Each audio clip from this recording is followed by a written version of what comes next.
Hello, and welcome back. So I think this will be a better view of what is happening here in the desoldering process. I believe the desoldering iron should be mighty warm, and I would like to think that the the glasses and the head thing are having a little tussle. Anyway, I would like to think that this is nice and hot, and that I can. Oh, here's another thing with this thing here. Squeeze the ball when you're away from the board in case there's any solder in there. You don't want to be spraying it somewhere on the board. It's a very simple process.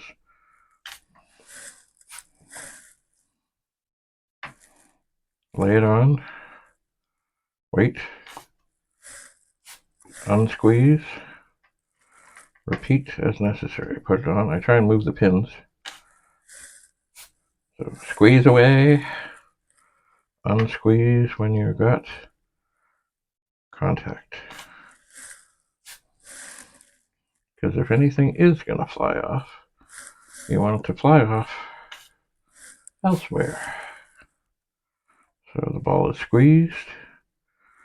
Position this. Oh yeah, there was a big bunch of stuff shot at that time. Okay.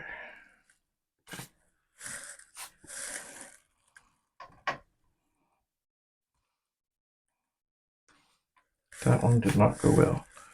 I'm not sure why, but sometimes it just, you go to do it and you say, boy, that didn't feel right. And generally speaking, when you look at it, you can say, yeah, that didn't go right. So we're now almost down the one side of the chip. And this will be the difficult one because it is on the ground. So I'll leave it a little longer, work it around. Okay, that seemed to go well. All right, now down the far side. And so far, things seem to be going okay. The actual desoldering doesn't take all that long, but you got to be careful because you can damage things if you're not careful, especially when you actually go to pull the chip out. If it's really not out. Okay, give hand a little rest. Shake it out, shake it out, shake it out, shake it out, shake it out, shake it out, shake it out. Of course, never touch the shiny part of the iron. Squeeze away. Lay it in position. There you go.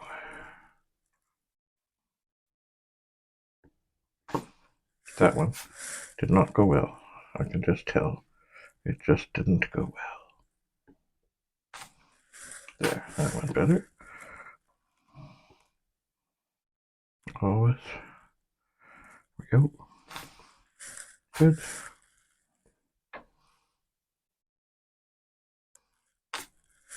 Good. We're almost there.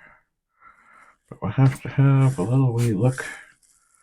Because above all, you don't want to pull something out and yank a trace and do other horrible damage.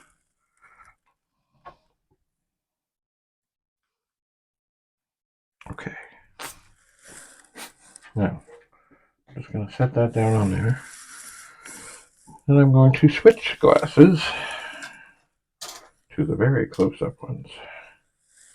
And then look very closely at the board. I might have to pick it up. This may mess up your view of things.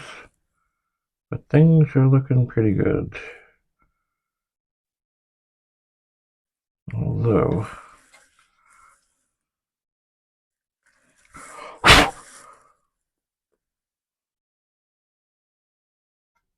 just a moment here. I think on some of these, And I try and do that at the time. But I think, oh, I need other glasses. I try to get the pins to be in the center of the holes. And I think some of these are not. So I will very quickly and gently just touch the iron, which is hot, and push them over, and push them over, and push them over. Because, oh, that one. Oh, yeah, that's the ground one.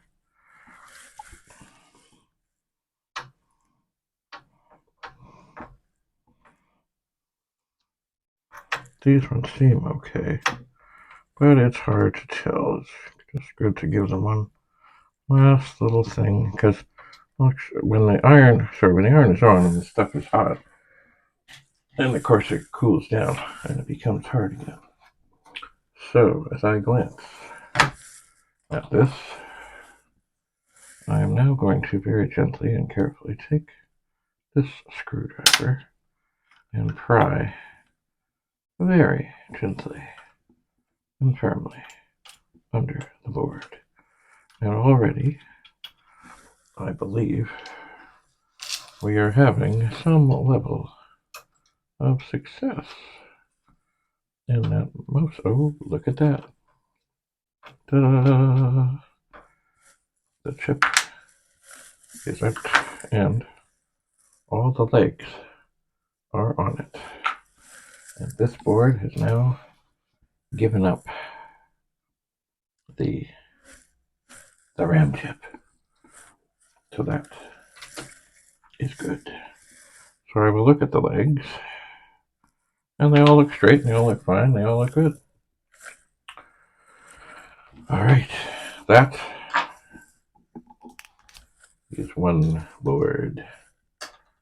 And then, for the moment, I think I'm gonna, oh, don't touch that. This is still hot. I think I'm going to set this chip over here, and I'm going to take another little break as I rejoice, and then I will take the same chip out of this board. It's in the U3 position, and then the 6502 out of the other board, and then I will turn off the desoldering iron and see about installing sockets with the soldering iron, and then we'll see where we're at. Oh yeah! Oh yeah! So, thanks for having a look. There'll be more to look at in a moment.